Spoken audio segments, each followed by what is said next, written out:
Welcome, everyone. My name is Diana Paez. I'm the Senior Director for Energy and Mobility at the William Davidson Institute here at the University of Michigan. For those of you who don't know a lot about us, we're a nonprofit institution, research and educational institution affiliated with the University of Michigan. Our office is right here at Wiley Hall, and our mission is focused on equipping economic decision makers in low and middle income countries with the tools for commercial success. We do this via consulting, research, and knowledge dissemination across different sectors that are key to any economies. Our work is focused on developing business knowledge and also capturing business knowledge and highlighting business innovations across different sectors, including energy and mobility. In the energy and mobility space, we've been doing a lot of work focused on the transition to electric mobility in emerging markets, thinking through how this transition is playing out in different countries and what startups specifically are popping up with innovations really tailored to their local context. So as part of this work, it's really a pleasure to be hosting this event along with the African Studies Center here on campus at the University of Michigan, and hosting a very special guest today, coming all the way from Accra, Ghana. Thank you. Braving the Michigan spring right now, to talk about a very exciting company, Wahu Mobility, an electric bike startup with whom we've been working for the past almost a year so far, different types of engagement. If you're interested in learning more about WDI, please come talk to us at the end of the event. Check out our website as well. We have a lot of other activities and engagement, both for faculty and students on campus. So, without further ado, I would like to introduce Valerie Labi, co-founder and CEO of Wahu Mobility. I'm just going to read a portion of her very long and distinguished biography. Valerie Labi is an accomplished serial impact entrepreneur dedicated to leveraging social enterprises to advance the United Nations Sustainable Development Goals. As the co-founder of Wahu Mobility, Africa's pioneering electric vehicle manufacturing zone launched in Accra in February 2023, Valerie is at the forefront of creating an ecosystem for e-mobility solutions on the continent.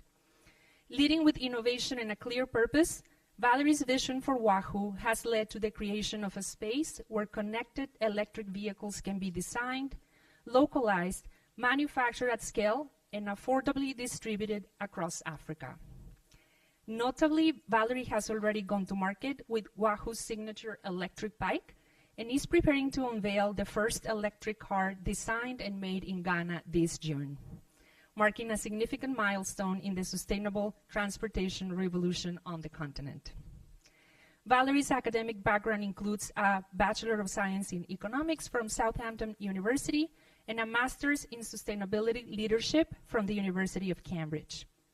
Her career journey has been marked by diverse experiences and leadership roles in multinational corporations such as Vodafone and EY, in addition to her role as a serial founder of impactful ventures. She has also earned prestigious accolades, including the Mandela Washington Fellowship for Young African Leaders, bestowed by President Obama in 2014, the Global Engineering Outstanding Professional Award in 2020 by the University of Boulder, and being recognized as a finalist at the Alibaba Fund Jumpstarter of the Global Pitch Competition in Hong Kong in 2023. Again, it's really a pleasure to welcome Valerie. She's going to talk to us about Wahu, and then we will open it up for questions from the audience, hoping to be able to have a really interactive discussion. Please join me in welcoming Val.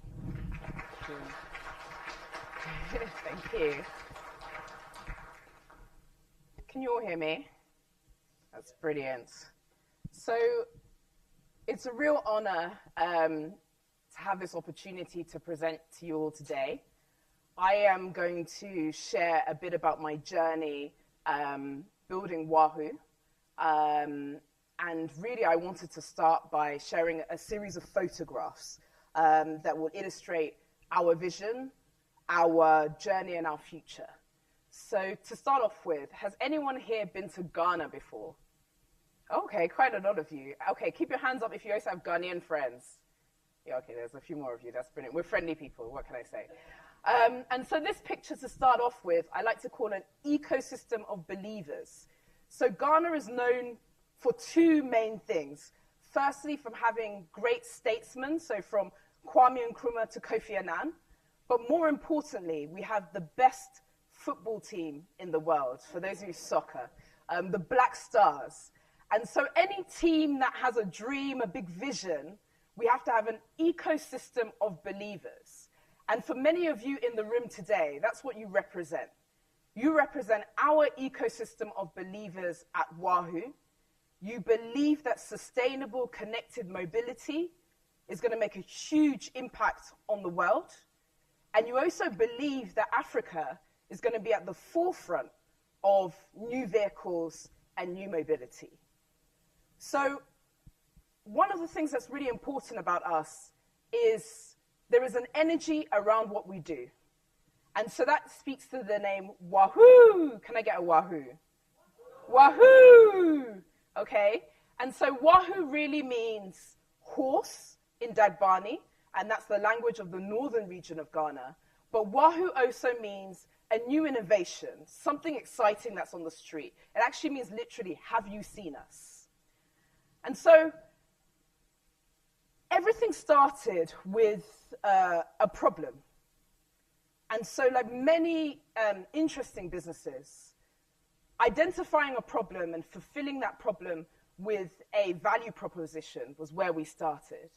And so this kind of image that you see here, this picture of a woman carrying goods from A to B is very typical in many African countries, predominantly rural communities, but also in urban settings. The burden of carrying goods from A to B typically falls on women. And so I lived in the northern part of Ghana, and I founded a sanitation social enterprise. And through that initiative, I had the opportunity to visit a lot of people's households. And everywhere I went, I spoke to people.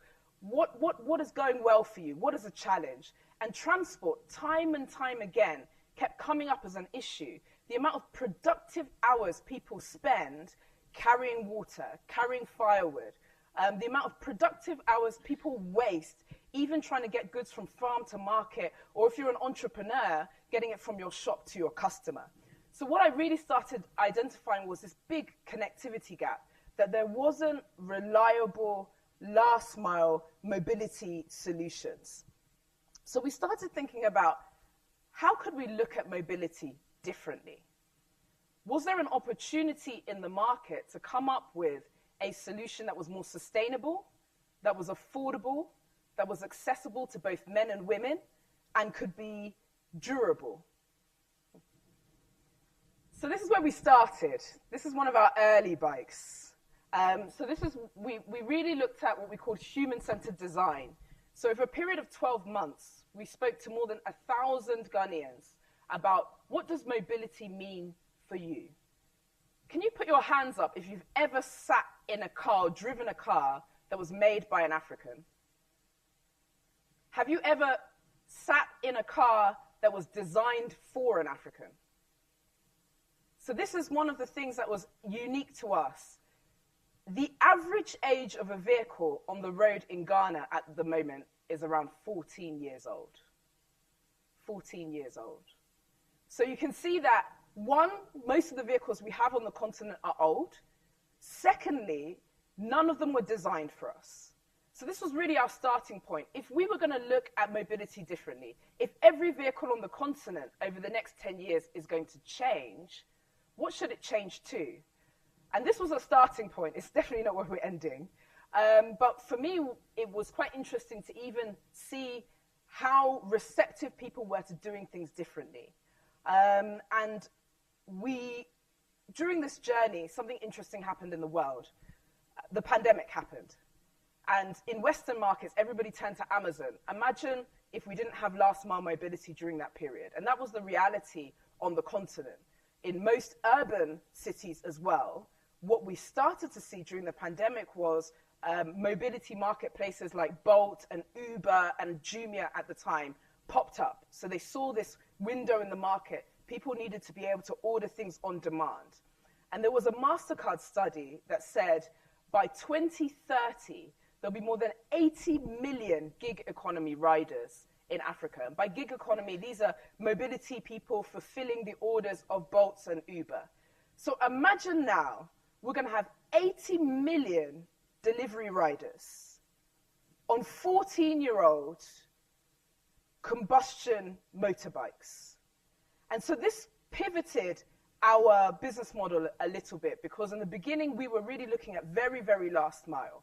But then we realized actually the entry point for us was, could we design a sustainable fleet that would transition gig economy workers across Africa to last mile mobility solutions that were more sustainable. So that really became from the bigger societal problem of productivity, moving goods from A to B, all the way down to our entry point was gig economy. And the thing for us that really stood out was our vision started with a problem, solving a problem, and led us to a vehicle. So the vehicle that we have here that we've gone to market with is around iteration 17. It's taken us about 2.5 years to actually get to a bike that was designed for Africa. And there are a number of things about our electric bike that are very unique. So one of the things that stood out was we don't have much charging infrastructure. I know that in Michigan, I've been hearing tomorrow I'll go and see a street where even when you drive on the street, you could charge your vehicle. We're still at a stage where even just basic charging infrastructure is not available. So one of the principles of our vehicle was also sustainable, reliable, durable, last mile mobility that you could also charge anytime, anywhere. So thinking about the user, when I say gig economy, let's bring it home a little bit. I want to introduce you to Levi. So someone like Levi is at the heart of what we call e-commerce, where e-commerce meets e-mobility, meet fintech. And Levi, like many gig economy workers on the continent, he was ready to make the transition to more sustainable mobility. But there weren't vehicles available to him. There weren't vehicles that were affordable. Levi was unbanked, and he wasn't very productive. So one thing that you would know about the Bolts and the Ubers is they want to keep their riders at arm's length. So as a result, you have this kind of disenfranchised community of people fulfilling these gig jobs. And that was really something that we looked to change. And so Wahu really decided to operate at the nexus of these three markets. Albert Einstein said that in the midst of every crisis lies a great opportunity.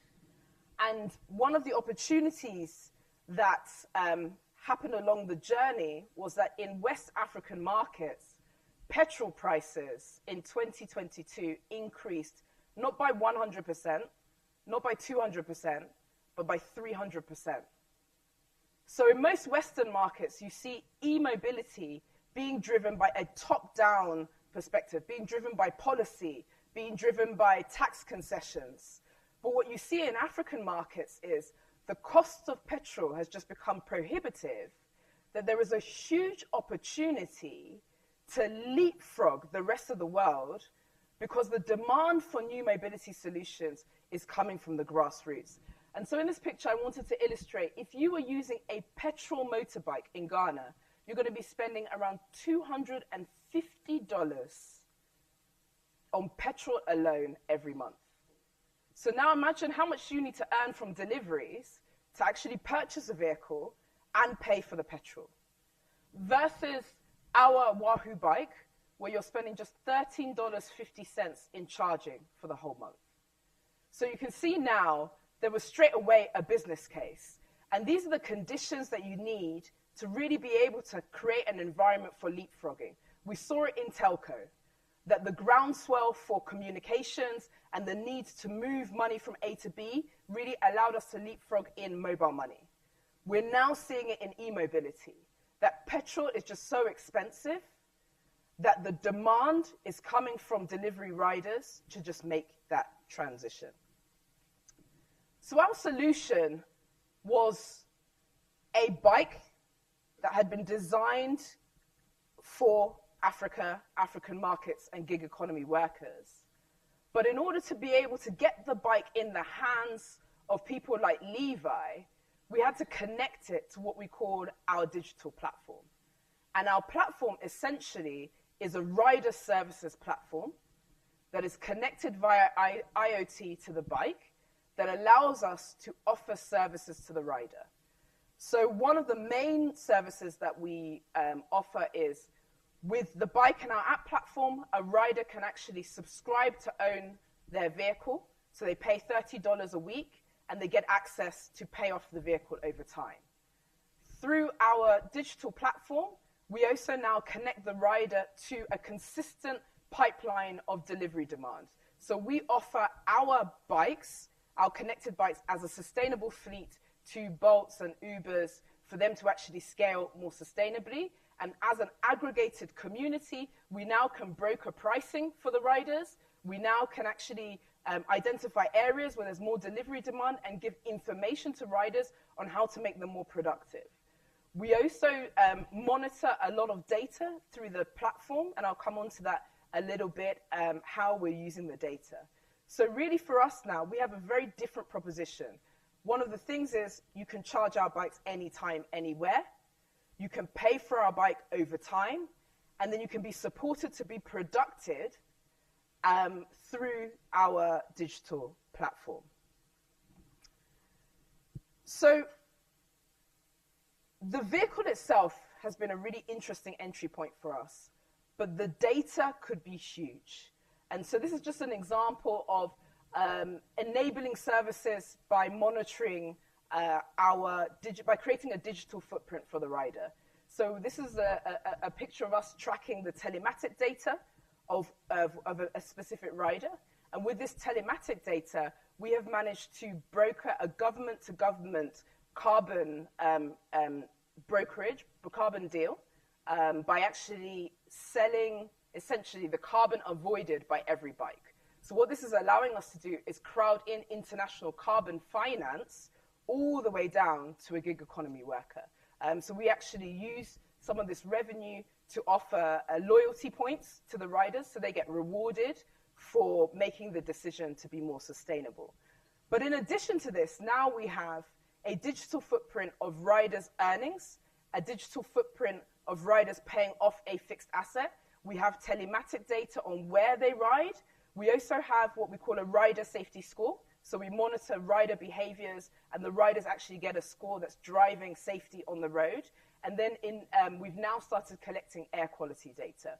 So in addition to the bike being a gateway to fintech, we've made the bike and rider productive, and we've now created this ecosystem of data that can enable, at a macro level, meaningful decisions around transport infrastructure, around financial services, and then also around environmental decisions.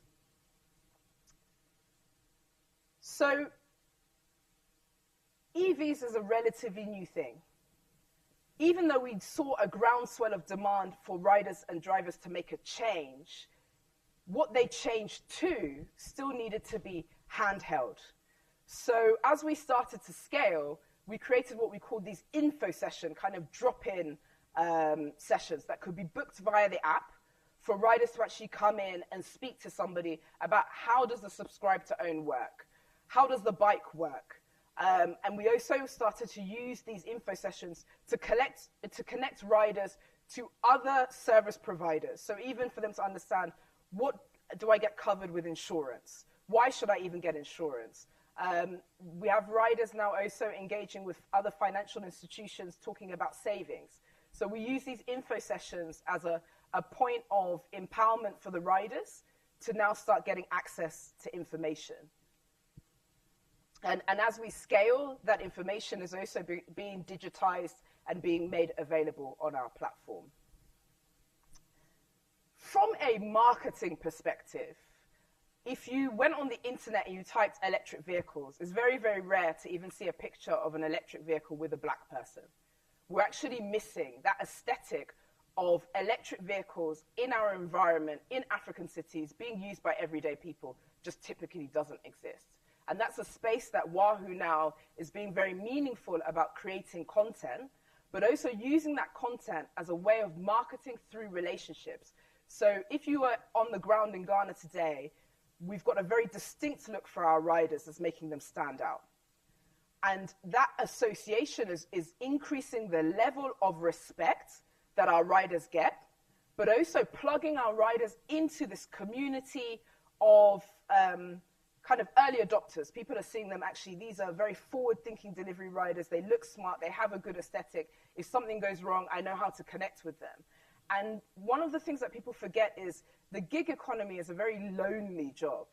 Typically, your only point of engagement is when you're picking up a parcel or giving a parcel. Or if something's gone wrong, then somebody will have an exchange with the rider to say, look, you've turned my pizza upside down. And that's really the kind of level of engagement they have in a day. But by really branding our riders, our community, our bikes, and creating an aesthetic, what you would see is, if you see two Wahu riders passing each other in the community, they would say hello. They would check on each other. With the telematic data, we also get information if a rider unfortunately has a knock or has fallen down, and we can route the nearest Wahu rider as a first responder. I know in most markets we have emergency services, but really on the ground where we are, that doesn't exist. So the decisions and the actions and the information that you get if a rider is in distress early on is a huge game changer for rider safety. The other thing for us is it just generally looks cool. So in the long term, we also see almost like Harley Davidsons, people wear the T-shirts and, love the aesthetic. I think that's something that we're also trying to transition, that it's not just about a bike and an app, that it's actually about a lifestyle. So Wahu is about a lifestyle, and this is what we call charged with freedom. Like I mentioned earlier, the burden typically of mobility in most African communities falls on women. And I always like to bring the reference that you would pay your son for delivery, but you would send your daughter to the shop. And so in communities across Africa, we have a lot of markets where women typically ride two-wheelers. And so now we've had a deliberate partnership with the UNEP to allow us to create what we call Women Delivers. And so this is looking specifically at how can we crowd in women who already know how to ride to actually see the courier space as a meaningful form of employment. And just to give you context, many of these women here, they would have finished secondary school. They probably didn't go to university. So if you're looking at job opportunities for them, it's being a nanny, a live-in house help, which has a lot of kind of social connotations.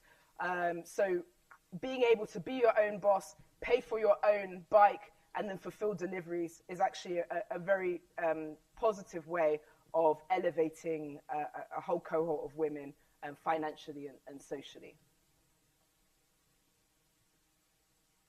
Localization. We talk a lot about design. I've mentioned how we've decided to go to market, the aesthetic that we've had, and building a recognizable community as a way of marketing our products. But one of the really important things, if we're truly going to drive value in the African electric vehicle revolution, is how do we think about localization? One of the big fears that I have is 5 to 10-year-old Teslas get dumped in our markets, because that's what's happening with the ICs. If we don't get to a stage where there's a meaningful vertical attempt to drive localization of components in the automotive space in Africa, we would just be repeating the same mistake. Whereas Africans, we become dependent on needing foreign currency to buy vehicles, we become price takers. So we've created this EV zone where we're now looking at which components do we want to localize, what capability do we need in order to localize, who do we need to partner with, and what expertise can we crowd in. So like when you think of Silicon Valley, you think of the brightest minds in the digital tech space. Going forward, when you think of Wahu, I want you to think of this ecosystem in the heart of Africa that's crowding in EV's brightest minds from all over the world. Can I get a Wahu? Okay, that's brilliant. So now in February, we officially launched our CKD e-bike factory, which is enabling us to do 200 e-bikes a month and scale from there. And so you can see here one of the ladies in my team who's actually working on building the wheels. And from this, we have really had to start focusing on what does industrialization look like at scale. Because it's fine having, a factory in Ghana, having an e-bike on the road, but really the big vision was to transition Africa's last mile to sustainable mobility. So a number of you in this room have been working on research for us to look at how do we scale across the continent. What will Wahu look like if it's in Rwanda? What will Wahu look like if it's in Senegal? And that's really one of the milestones that we now have to look at now that we have some sort of capability of production of the e-bike, is how do we expand and what does industrialization look like at scale? And this has a number of pros and cons to it. Obviously, pros is as you scale, your unit economics gets better. Cons of also expanding across borders means that we have a lot of personalities, a lot of governments to engage with, regulatory environments to understand, languages to learn. My French leaves a lot to be desired, and unfortunately for us, Ghana is surrounded by Francophone countries. So there's just a whole lot of nuances and new problems that pop up with your business. I say with growth comes growing pains. So this is why partnerships with institutions like the William Davidson Institute is really important as a step in our growth. So what's next on our horizon? We are very conscious that our EV zone is not just for two-wheelers. Wahu was born out of a partnership between myself, but also my business partner is also ex-BMW, a former board director, and he is German and based in Germany, and found it very difficult to understand, living in a market where you don't produce your own vehicles. So in partnership, as we've scaled, we've started to look at, is there a possibility for us to get a made in Ghana, designed in Ghana four-wheeler on the road? And we're in the process of actually designing our concept car. So this is a little video of, we believe in rapid prototyping. So every time we design something, we just build it. We see, what is the weight? Can it work? And this was back in November when we got our buggy moving for the first time. It still leaves a lot to be desired. Obviously, it's not quite roadworthy yet.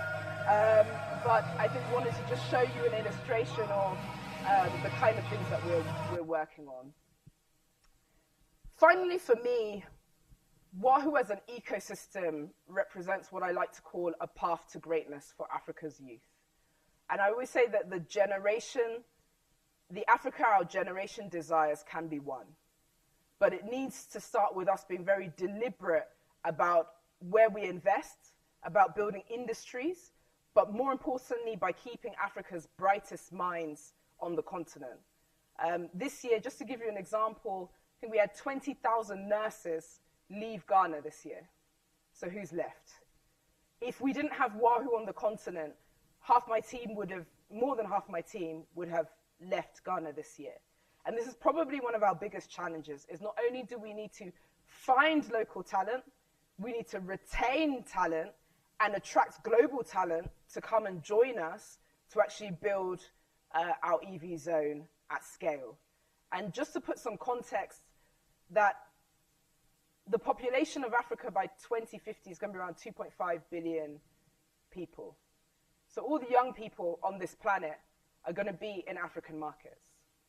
And so if we don't have jobs, if we don't have industries, this causes a much, much bigger challenge. And the transition to electric vehicles is a huge opportunity for us as a continent. And the impetus for us at Wahu is, we know we're not going to do this alone. We know that this transition is going to need people from all corners of the world to crowd in and be very, very deliberate about it. But it needs to start with us intentionally having spaces and having vehicles and having use cases at scale that people can now crowd in. I think at lunchtime I was talking a little bit about the investment environment. If you have a startup in Ghana or in Africa and you're trying to raise investments, most of the investment is coming from VCs that want just digital platforms. No one is interested in putting money in hardware, things that you can actually touch. But what we need is investment in things that we can actually touch, because that's what's really going to drive the industrial revolution that we know is possible and is happening and is inevitable in our markets. If you were going to get a bank loan to start a business or fund your startup in our markets, you need 120% collateral. So if you're borrowing $100,000, you need already to have $120,000 to borrow $100,000 and pay an interest rate of 38%.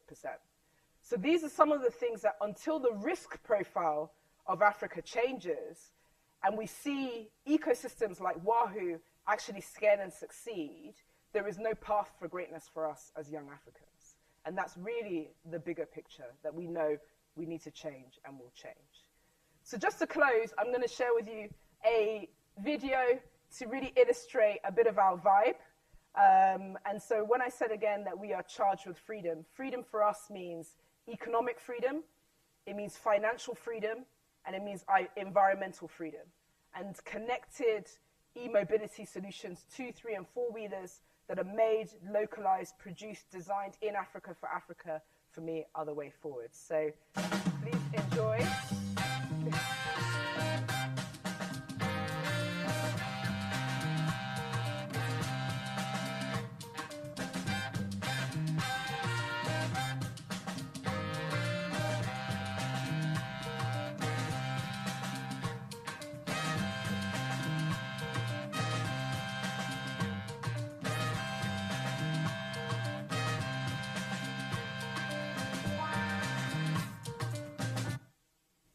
Can I get a Wahu? Wahu! Thank you. Brilliant. Thank you so much, Val. Yeah. Okay, I have some questions already that we had from the audience, but I'm curious to see also if there are, meaning based on the registrations, people were including already some questions for you. You touched on a few of those topics, but I'm also curious to see if there's any questions popping up in the room already, so we can answer those as well. Okay, first, let me get the other microphone. Yeah. Yeah. Hi, thank you for the presentation. This was really awesome, and I truly believe in like the ecosystem as being like the way that a company like this or innovation like this will be successful. Yeah. I have two questions. One is I'm curious why you decided to focus on last mile transit as opposed to first mile and kind of mass transit like buses or vans. And the second question was regarding financing for people who are purchasing the bikes. Yeah. It looked like the payments seemed pretty aggressive, at least from like what the slide flash on the screen. Yeah. And I was curious if like the down payment needed to make a bike is actually like kind of cost prohibitive for a lot of gig workers, given that their income is likely on the lower end. Yeah, brilliant. So I think the starting point for us was an easy vehicle that we knew we had a chance of localizing. And the bicycle and e-bike, an enhanced e-bike for us was just something that we knew was in our wheelhouse. When you're looking at buses in an environment where people don't like to even invest in hardware, to now raise funds to do a bus when you don't have any experience in EV and there's not really an EV ecosystem is just, at the time for us, was out of reach. I think the other thing also is around adoption and organization of the kind of public transport space. So in the States and the UK, you have more organized public transport. If you're looking in African markets, there is a lot of lobbying, you need a lot of relationships. It's still very focused on, urban centers. So just the level of effort to even introduce an e-bus project from the outset in an environment where people, even if you say EVs, you're now having to, explain to them what it means, was just very difficult. So if you're looking at easy barriers to entry, the bike was a good starting point. It doesn't mean that we won't introduce other vehicles or have other partnerships. I think when you're looking at the pricing for us, we had to redefine what we thought around affordability. So the first thing was, if you're looking at the competition of buying a petrol bike or buying another electric motorcycle, you would need $1,500 upfront to start off with, which a rider never has. So typically in the delivery space, what you see is riders ride on other people's vehicles. And that's where you see the accidents. They don't care about the vehicle, it's not theirs, there's no path to ownership. And so value in how we're looking at delivery now was for the riders to stay disenfranchised. So by us breaking it down, the important thing for us was, what is the proof point of productivity that we need to work with a rider to hit in order for them to comfortably pay off the $30 a week? And that's really what's taken us a little bit of time, but we're there, and it will vary market by market. And some of the costs that have been embedded in our bike also come from the regulatory environment. So if you're in a country that hasn't got as high import taxes on components, then obviously the subscribe to own fee will change. But I think the important thing for us was, if you can make a delivery rider productive, they can pay this off very, very easily, and then they don't need to, then they don't need to ride on somebody else's vehicle, and then they're obviously not bankable in the first place. But through that subscription plan, they now can become bankable for other things. And that value, that pivot in how we were engaging with the rider really came from the riders. The riders said, look, if the bike is going to be mine, and this is now my mode of commuter transport, as well as my work vehicle, and I'm saving petrol, and I'm earning because you're giving me consistent delivery demand, then this was how they defined value for us. Yeah. Thank you. Thanks, Paul. Hey, thanks, and Akwaba. So a couple of times you mentioned the opportunity to charge anytime, anywhere. Yeah. And I'm wondering if you could maybe elaborate on that, given the intermittent nature of power once you leave Kumasi or Accra. Yeah. How are you able to sort of guarantee that to your riders? Yeah. So the important thing for us was, when we were modeling the bike, is we didn't want anyone to have any complicated infrastructure. We also wanted smaller batteries, so this is why you see two smaller batteries rather than one big battery that you see in a lot of the East African motorcycles, because our design principle was, if you can charge your phone or you can charge your laptop, you should be able to charge your bike. So we didn't want to change an existing charging behavior. And one thing that's interesting is, even with intermittent power, everybody's always charging their phone. So that was really how we looked at it. Got it. Thanks. Thank you. It's good to see you again. Yeah. But I was, we talked in Accra before. We talked about, keeping the wealth generated by the work you're doing in Accra and in Ghana. How is kind of the expanded perspective of, creating wealth for Ghanaians, helping, how are you using that and helping to keep those people still in Accra, continuing to grow and develop and innovate, rather than, giving them the financial resources to then travel somewhere else and you're kind of losing the community that you've built? Yeah, I think that's a great question. And one thing that I'm always telling my team is, leaving as an immigrant versus being invited as an expert is a very different life. And so if my team is prepared to commit to Wahu or ecosystems like Wahu for even the next 2 to 3 to 5 years, they've changed their trajectory. I think travel is important to go and come and get perspective and stay ahead of what's happening in the market, but travel in the right way. And typically what you find as young Africans, we're not traveling in the right way. We're hustling for visas, we go places, we get locked, and we're not being given that path to greatness. So what's been important for us is also having partnerships where people can go and come. I'll give an example. When we went to Hong Kong for the Alibaba Fund, they funded for me to bring one of my engineers with me. And so he's never been out of Ghana. He even moved from Kumasi to Accra just to be in Wahu. And now he's gone to Dubai, he's gone to Hong Kong, and his passport has been opened.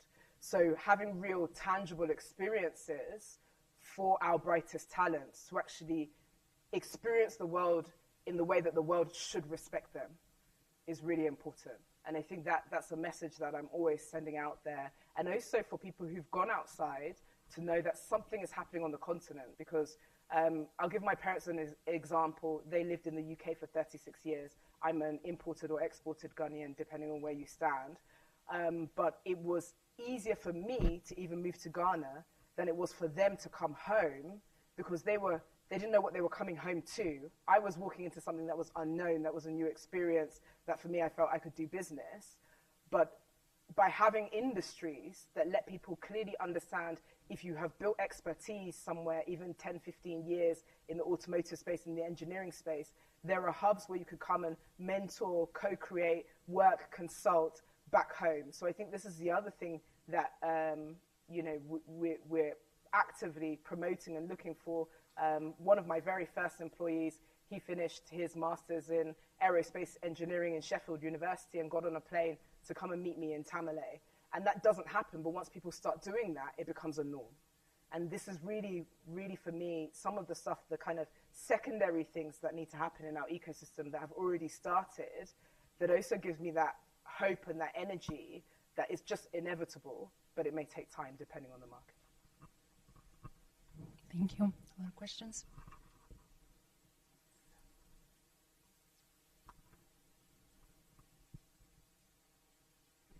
Hi, thank you for being here. How successful have you been with growing the women riders in your fleet? Yeah.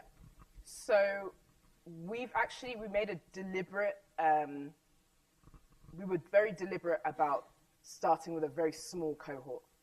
And that's because there's a lot that we need to understand. And what we didn't want was just to rush it. So we were very specific on where we started. We started in Lomé, where the majority of both men and women ride two-wheelers. So we didn't have that initial hurdle. And we've already started mapping other cities that have similar profiles where you have a lot of women who naturally ride. We've started with a cohort of just 20 people, 20 women in the city. And we've really taken time to understand what kind of, how do we even reach women? What is the kind of marketing material that we need? Little things like when we were engaging with the women riders, we realized that a lot of them, their brothers and their uncles had smartphones, but they had what we called a YAM phone. So it didn't even have the GPS capabilities. So how do we even now transition women into those smartphones so that they can even access delivery jobs? And so we've been very, very deliberate for the last 6 months about keeping this cohort of 20 women to understand their journey, but also to understand what does empowerment mean for them. Because we may be seeing it from the perspective of you have a job opportunity as a courier, but they may actually realize that they want to be a fleet owner. And what is that transition? Maybe they will manage the bikes their brothers will ride. So all these different kind of nuances and models, we're taking a little bit of time. It's probably going to take us about a year to really understand this cohort before we roll out our Women Delivers kind of academy at a larger scale.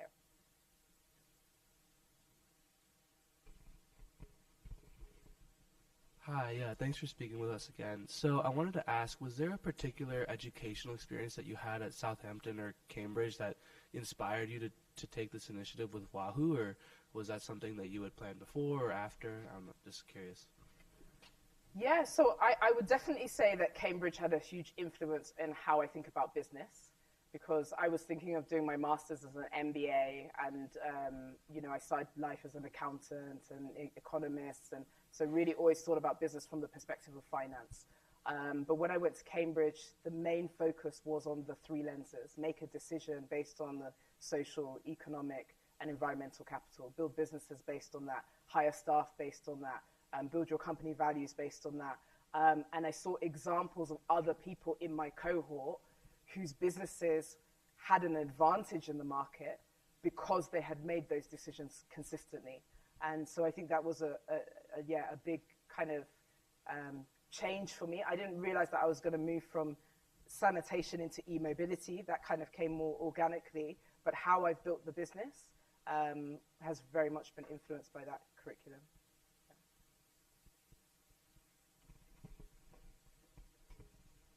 Hi, thank you so much for your presentation today.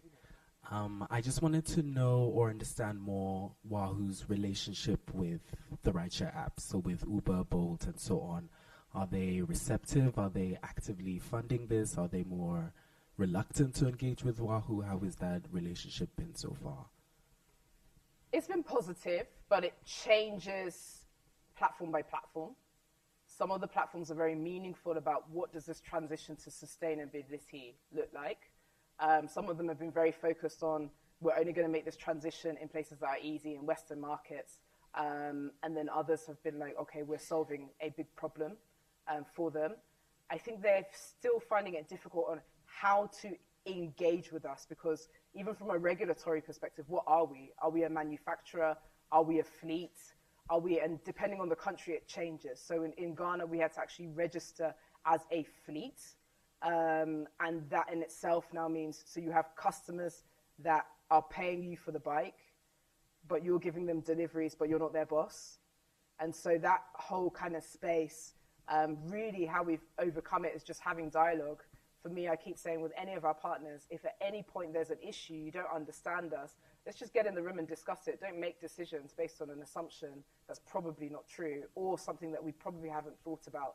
So as we've gone on this journey with all our partners, we've had to say, look, we're doing something new and we want to do something new with you. And the only way we could continue to create this good ecosystem for partnership is have a continued kind of issues list and be open about it when it comes up.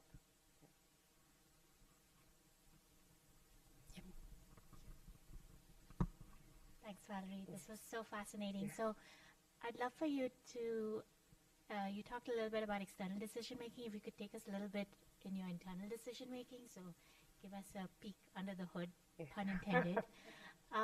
So where I'm going with this question is, you talked about so many amazing initiatives. You talked about scaling across the continent. You talked about the Women Deliver program. And then you also showed us like you're working to build vehicles. Yeah. So if you could talk a little bit around the internal decision making about how do you assign resources? How do you guys decide, okay, we want to scale across Africa or in Senegal first, whether we want to build our own vehicles? What's the push and pull between what your co-founder wants, what your impact investor wants, what the government is asking you to do? Just something on that. Yeah, we won't get into government today. So. How long do we have, right? No, I think that's a great question because honestly, we are too busy. That's just the reality. And we've had to do too much because we've had to build an ecosystem where there isn't an ecosystem. So one of the things that we've had to be very deliberate about is when we've got a kind of piece of the business to a certain level, how do we form a partnership where the whole burden of scaling that isn't on us? So that's one of the things we've been very conscious of. So an example would be the insurance. In the beginning, we had to even co-create the insurance, policy. We had to even explain to the underwriters how to underwrite us. You can't collateralize the bike because you don't need to register it, all this kind of stuff. But once we had data and we had the bikes on the ground and it was running for a little bit, then we now have kind of proved a business case for the insurers now to say, okay, we'll plug into your system and then we just get brokerage. So for a lot of the things, the same with the carbon credits and the maintenance, we started that we were the only people doing maintenance. And then now we've got third-party maintenance providers who are plugging in. So where we can partner so that scale is not on us, this is how we're looking at making those pivots. Internally, we've adopted a system called the Entrepreneurial Operating System. And I'll share that as a resource. It's a methodology of how to grow a business around having a clear issues list in every section of your business and really prioritizing so that you're continually looking at traction and understanding, okay, do we need a new resource for this traction? Do we need, does it need a policy change for us to get traction? And that's helped us start to kind of see the, chaff from the weeds where we're looking at, okay, where is our core business and where do we actually want to be and where do we want to focus and how do we prioritize our path for the next couple of years? And that system really for us is we run all our meetings around it, where previously we used to do these update meetings, come and tell me where you've got to against your rocks and your blah, blah. But now we focus everything in terms of what is the issue that we're having? How do we prioritize the issue? What resource do we need to apply? Do we have it, yes or no? And that's helped us also start to build this culture across the business where people feel comfortable to talk about the things that are not working. Because at this stage of our business, there's so many things that aren't working. if we also create that culture where people hide what's not working and only talk about what is working, then we're going to miss things. And so I think that's been an important point. And through that process, we've been able to identify where do we need more headcount. But we actually split the business into two. So we have Wahu Mobility Limited, which is our kind of entity that's scaling. And then we have Wahu Mobility R&D, which is where we have some of the longer projects, the car project, and those things where we're crowding in grant funding rather than commercial finance. Thank you. Any other questions? Let's see. Oh. Thank you again for coming to speak to us. I've learned a lot, and it's really fascinating. At the beginning, you mentioned how part of the reason you went into this space was because women in particular were needing to travel back and forth to transport water and other resources. So how has Wahu enabled them to travel in this way, not only to deliver things that other people have ordered, but to access the resources that they need for themselves? And if it hasn't done that, is that something that you plan to do? And then also another question is, who are getting the deliveries and who is ordering it and who is who is it serving? So I think the important thing for us was localizing the value chain of actually getting access to an electric vehicle that suits our environment, and then proving a use case so that others now would take those use cases into other areas. So we've had now companies that have approached us to use our bikes for emergency services, first responders, pharmaceutical delivery. We've seen use cases now that we're brainstorming in agriculture, but we don't necessarily need to be the ones to launch those use cases. So I think that's really for us now is we want to be an enabler. We have the tech platform, we have the vehicles, and we're now having a lot of people just approach us to be able to say, I have this idea of how I could use your bikes. And so that really for us is how we see it going into more like different areas that would, fulfill the earlier kind of proposition of why we started. But I think the other thing for that, it takes time. And one of the big challenges we have is still cost. And our cost at the moment is driven by a bit of a draconian fiscal environment in Ghana right now. So until we have the government understanding around this, we have some costs that are making it prohibitive to get even more last mile. Yeah. And then just in terms of who's buying and selling, who's using the apps, typically it's, like workers, office workers who are, ordering lunch. Like I said, that we have like pharmaceutical companies delivering prescriptions. So it's more at the moment urban users with a smartphone. Yeah. Thank you. I think we'll do just two more questions. Hi, thank you. You started the talk by asking about if any of us have been in a car or a bike designed for Ghana, for example. Yeah. So what about Wahu is designed for Ghana? Is it the technology in the bikes themselves that stands out and in the car you're designing, or is it all in the app and the emergency services that's targeted at Ghana and Africa specifically? Yeah. If you got an e-bike off Amazon and got it on the road in Ghana now, it would break in about 2 weeks. So this is the real starting point in terms of like it doesn't have the suspension. Like Ghana's roads is not like Michigan roads. So really this is what I mean by design to context, but even what the loads that we carry, the duration of how long we ride. So there are a lot of very tiny things on the vehicle that we've had to pivot to suit the realities of our context. So that's on the bike, but I think the bike with the app combination now allows us to turn it into a revenue generating asset. And with that, we've leapfrogged the need to have, a lot of financial institutions come and kind of murky the waters because our interest rates across the continent typically don't make sense and are prohibitive. So yeah, I would say those kind of two main things. Thank you. Yeah. Will the four-wheeler be a delivery truck? And also, are you considering like work functions like a reefer truck or electric power takeoff like dump trucks, boom lifts? So it's going to be a delivery truck. It's going to be the same kind of target market, gig economy workers who are doing kind of larger logistics, but you can also use it as a passenger car. It's got, it's got seats front and back. We are not currently looking at things like dump trucks and those kind of things, and it's only because there are only one or two companies in Ghana that have quite a big monopoly on those spaces, and they're already looking at launching their own EV kind of conversion spaces. But country by country, once we have the capability and we have vehicles, we would be looking at potential partnerships for licensing vehicles and partnering with people who want to also co-locate in our electric vehicle zone, so that we can now start to leverage kind of comparative advantages. Yeah. Thank you so much, Valerie. Please join me in thanking Valerie again. Thank you.